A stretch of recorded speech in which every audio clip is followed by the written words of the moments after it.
नमस्कार, आप देख रहे हैं समाचार 18 न्यूज और आज हम ये खबर दिखाएंगे। उत्तर प्रदेश के मथुरा से नरी के दाऊजी मंदिर में यदुवंशी समाज युवाओं की बैठक, एकजुटता पर दिया जोर। छाता मथुरा छाता क्षेत्र के ग्राम नरी स्थित दाऊजी मंदिर के सामने चौपाल पर सोमवार देर शाम यदुवंशी समाज की एक आवश्यक बैठक का आयोजन किया गया। बैठक में मुख्य रूप से समाज में व्याप्त कुरीतियों को दूर करने और युवा शक्ति को संगठित करने पर मंथन किया गया। सभा को संबोधित करते हुए सतीश चंद्र जादव ने कहा कि समाज की उन्नति के लिए युवाओं का एक मंच पर आना अनिवार्य है। उन्होंने समाज में होने वाले आपसी विवादों पर चिंता व्यक्त करते हुए आह्वान किया कि किसी भी प्रकार के झगड़े या विकट परिस्थिति में यदुवंशी समाज के 52 गांवों के युवाओं को एकजुट होकर सामूहिक निर्णय लेना चाहिए। अजय सिंह जादौर ने कहा कि युवाओं को आपसी मतभेद भुलाकर सामाजिक एकता के लिए कार्य करना होगा। जो लोग समाज में अच्छा कार्य कर रहे हैं उन्हें सम्मानित किया जाए। समाज के सभी संगठन अपने अपने गांव में टीम बनाए ताकि समाज को नई दिशा मिल सके। बैठक में कुरीतियों को त्यागने और शिक्षा व अनुशासन को प्राथमिकता देने का भी संकल्प लिया गया। चंद्रपाल सिंह ने बताया कि अगर हमारे सभी समाज के अंदर जागृति चेतना नहीं आई तो हम किसी न किसी दिन गुलाम हो जाएंगे। इस अवसर पर मुख्य रूप से अजय नेता, चंद्रपाल सिंह, यशपाल मास्टर, राजवीर, डॉक्टर प्रताप सिंह, विष्णु रामहन सहित दर्जनों लोग उपस्थित रहे। उत्तर प्रदेश के मथुरा से जिला ब्यूरो चीफ दिनेश जादौन की खास रिपोर्ट। अपना क्या कुछ कार्यक्रम किया गया है गांव में? आज गांव में आज हमारे युवाओं की जो युवा शक्ति संगठन हमारे नरी गांव में चल रहा है, जिसके अध्यक्ष प्रताप सिंह यादव हैं। इन्होंने एक भागवत कराई थी तो उसमें उसने घोषणा कर दी थी। तो छाता वाली सरदारी ने जो हमसे आदेश किया तो हमने मीटिंग शुरू कराई और यहाँ युवाओं का संगठन देख रहे हैं आप, देखने को काफ़ी संख्या में है, बहुत गांवों से है। तो युवाओं को आगे बढ़ाने के लिए पूरा प्रयास किया जाए। कितने युवा जुड़ रहे हैं इस संगठन में लगातार? लगभग सभी गांवों में संगठन है, उन सबको एक करना है, जोड़ना है, तो आगे की रणनीति बनानी है। क्या कुछ मतलब काम करेगा ये समाज के लिए संगठन? समाज के लिए ही काम करेंगे। तो युवाओं को पढ़ाना लिखाना, अच्छी शिक्षाएं दिलवाना, अच्छे वातावरण में ढालना, नशा से मुक्त कराना। हमारे समाज के जो युवा है वो ठीक दिशा में चले, ऊंचाइयों तक पहुंचाएंगे समाज को। बिल्कुल पहुंच रहे हैं और पहुंचाएंगे और पूरा प्रयास रहेगा। अपना मैं सतीश चंद्र छाता से और राजपूत एकता शक्ति संगठन का एक सदस्य हूँ। आज क्या कुछ बैठक आयोजित की गई है? आज हमारे जो जादौन समाज के आसपास के गांव हैं उन 52 गांवों में कोई न कोई संगठन अपने स्तर से विविध सामाजिक कार्य कर रहे हैं, समाज में अपने रचनात्मक कार्यों को आगे बढ़ा रहे हैं। तो छाता का जो राजपूत एकता शक्ति संगठन है वो भी निरंतर समाज के लिए काम कर रहा है। तो हम ये चाहते हैं कि जो गांव-गांव संगठन अलग अलग दिशा में काम कर रहे हैं वो सब मिलकर के एकत्रित हों और समाज के लिए एक दिशा में काम करें। तो किन किन बातों पर ध्यान दिया जाएगा संगठन के द्वारा?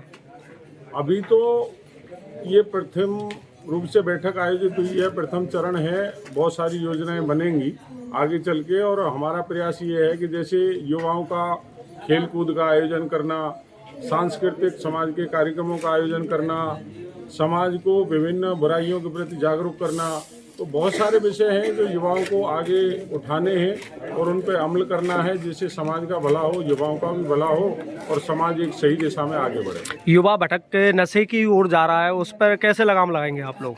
ये भी एक गंभीर विषय है और ये हमारे ब्रज के लिए भी बड़ा गंभीर विषय है कि यहाँ अब गांव-गांव में शराब के और उसके ठेके खुल रहे हैं।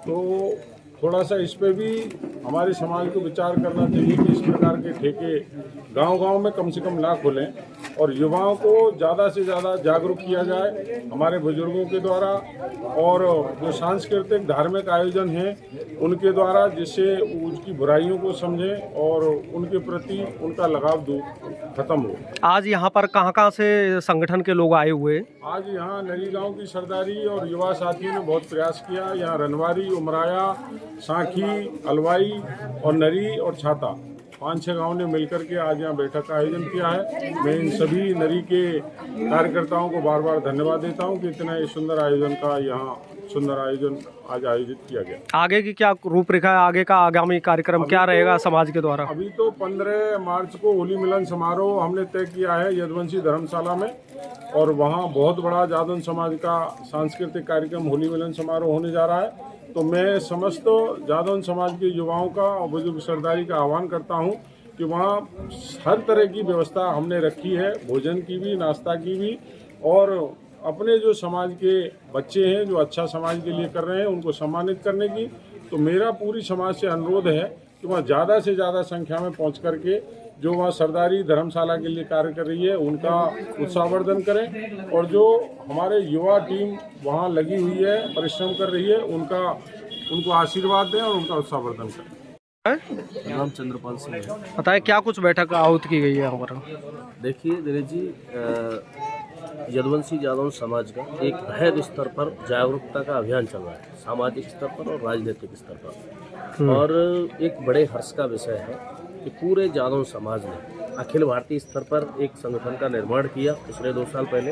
अखिल भारतीय यदुवंशी जादौन धर्मा सेवा ट्रस्ट के माध्यम से पूरे समाज ने एक बेहद बड़े दिल से चंदा देकर गिरिराज महाराज की असीम कृपा से एक धर्मशाला का वहाँ बृहद निर्माण हो रहा है, जिसमें पूरे देश से अब 15 मार्च को एक होली मिलन समारोह है पूरे समाज का, कन्याकुमारी से लेकर और कश्मीर तक और अटक से लेकर कटक तक, चारों तरफ से जो सामाजिक स्तर के लोग हैं, जो राजनीतिक स्तर के लोग हैं, वो उस कार्यक्रम में पधार रहे हैं, जिससे निश्चित रूप से भगवान श्री कृष्ण की इस पवित्र नगरी में, इस ब्रजभूमि में एक अखिल भारतीय स्तर पर भगवान श्री कृष्ण की प्रेरणा से, गिरिराज महाराज की प्रेरणा से एक जागरूकता के अभियान के माध्यम से एक बहुत बड़ा होली मिलन समारोह का कार्यक्रम हो रहा है, जिसकी आज शुरुआत दाऊजी महाराज की पवित्र भूमि के नरी में जो प्रथम बैठक हुई है उसके माध्यम से हुआ है। हम यहाँ के सभी युवा साथियों को, सरदारी को, उनका बहुत बहुत अभिनंदन करते हैं, उनका वंदन करते हैं। जो आपके समाज का जो संगठन चल रहा है इसमें युवाओं की क्या कुछ भूमिका रहती है? देखिए, जिस ओर जवानी चलती है उस ओर जमाना चलता है। निश्चित रूप से किसी भी संगठन को जो स्टीम होती है, जो रॉ मटेरियल होता है, वो युवा चेतना से होता है। और हमारे समाज के लिए हर्ष का विषय है, धीरे धीरे करके जो मील का पत्थर गोवर्धन में गिरिराज महाराज और भगवान श्री कृष्ण की कृपा से जो तय हुआ है, जो धर्मशाला का निर्माण हो रहा है, इससे समाज में राजनीतिक रूप से और सामाजिक रूप से एक नई चेतना का, एक नए उत्साह का, एक नई ऊर्जा का संचार हुआ है, जिसके लिए हम अपने बुजुर्ग सरदारियों का बहुत बहुत धन्यवाद देते हैं। उनकी असीम अनुकंपा से, उनके अथक श्रम से और अथक योजना से जो स्तंभ तैयार हुआ है, निश्चित रूप से आने वाला समय युवाओं के लिए बेहतर होगा, राजनीतिक रूप से बेहतर होगा, सामाजिक रूप से बेहतर होगा।